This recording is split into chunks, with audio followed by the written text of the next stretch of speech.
Joseph Smith's father took him to several of William Miller's sermons, and so you can see the connection there. The Jehovah's Witnesses, Seventh-day Adventists, did I mention them? And the Shakers. Those are the four that are considered the homegrown American religions that came from or were inspired by this. It's kind of neat. The Seventh-day Adventists are most famous for cornflakes.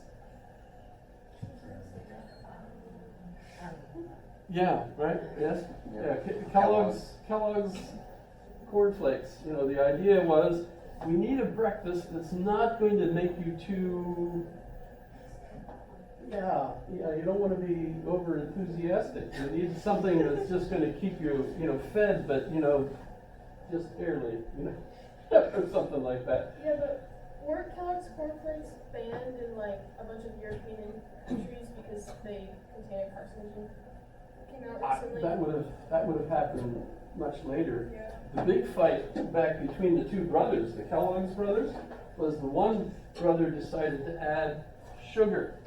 And that caused them to break up because, sugar gave you frosted flakes, and you ended up with Tony the Tiger. It was great.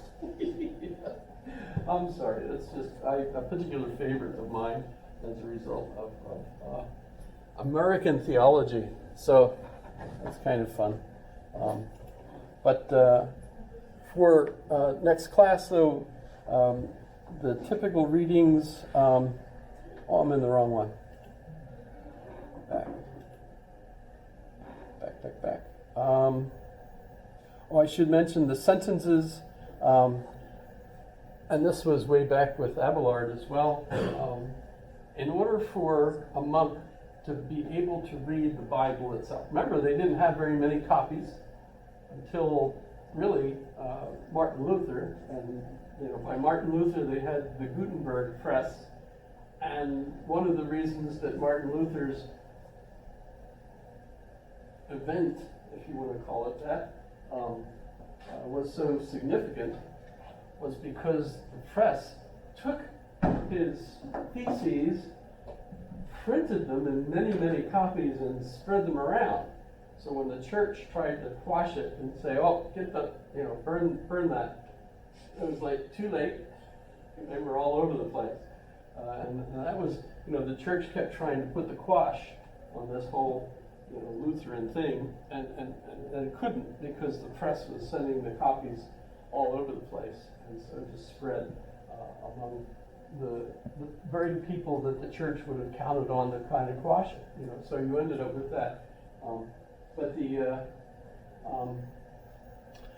the monks going into seminary, before they were allowed to read the Bible, they had to read the sentences.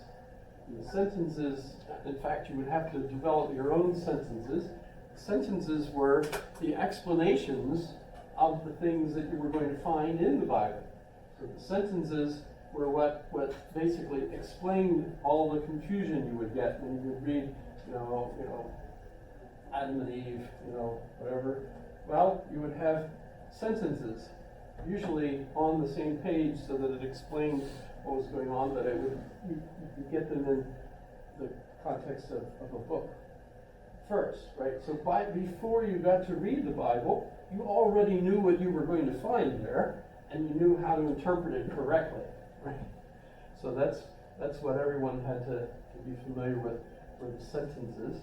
And so there are lots of different versions of that. Thomas Aquinas had his own as well. But then the arguments that we usually end up looking at are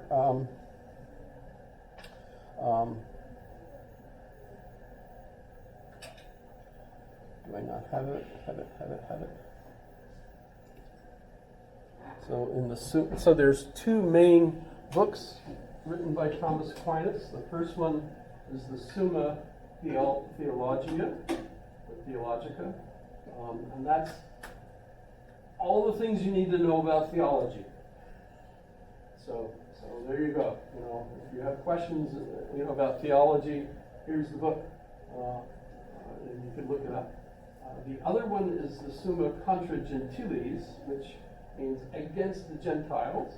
And what that book, it's either way, if you're familiar with the one local politician type person who got in trouble because he had it's not a blog, they post an audio, what's it called?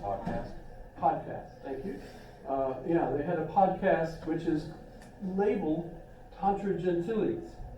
And the newspaper had an article saying, they're against the Gentiles. And I'm like, slap your head. That is dumb. Because they're not really against the Gentiles. They're quoting the Summa Contra Gentiles, which means these are the arguments you use when you're talking to someone who doesn't believe. Right?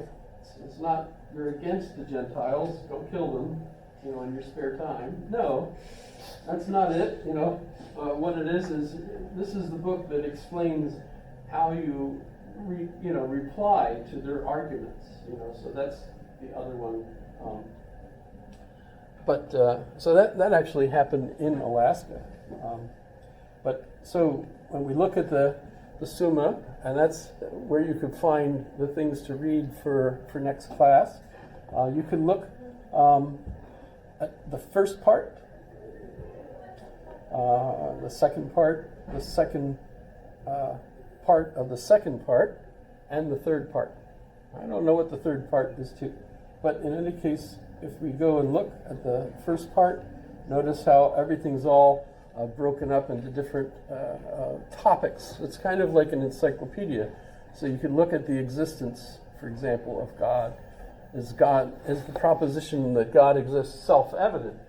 Where does that come from? That's obviously coming from St. Anselm, from the ontological argument. It's self-evident. As long as you understand that the definition is God is that in which nothing greater can be thought, then you're good, right? You should understand it, etc. And he explains that, the existence of God. But there are an interesting arrangement of every one of these articles. And that's because, on the one hand, you've got the Platonic view, the dogma, and then on the other hand, you've got, but the philosopher says. Who's the philosopher? Always Aristotle is the philosopher, right? So they're Aristotelians now, trying to figure out how do we deal with our church dogma, which you have to believe, right? But at the same time, this guy's got all the right answers, right? So, how do you do that? Well, you've got objection 1, objection 2, objection 3 maybe, based on the different conflicts between them. And there's the contrary point of view. And then you get Aquinas, where he says, I answer that. And in this section, he explains how all those objections can be subsumed into an answer that explains how they all fit beautifully, right? So you can be both the old school and the new school, and guess what? As long as you go with the new Aquinas, you get the right answers to everything. And you can see how this becomes then much more complex. And that's what a lot of people didn't like. They didn't like the complexity of all of this stuff. So you get a rebellion against it. But so have a look at this stuff. Play around with the Summa, and we'll talk about it, especially about how you know that God exists. Can it be demonstrated that God exists? And remember, for today, the quiz question was, well, I guess you could pick it. But I guess the best one would be, what do you think of the definition of God that the theologians use? And how worthless it is, essentially, to anything else you want to try to do with it.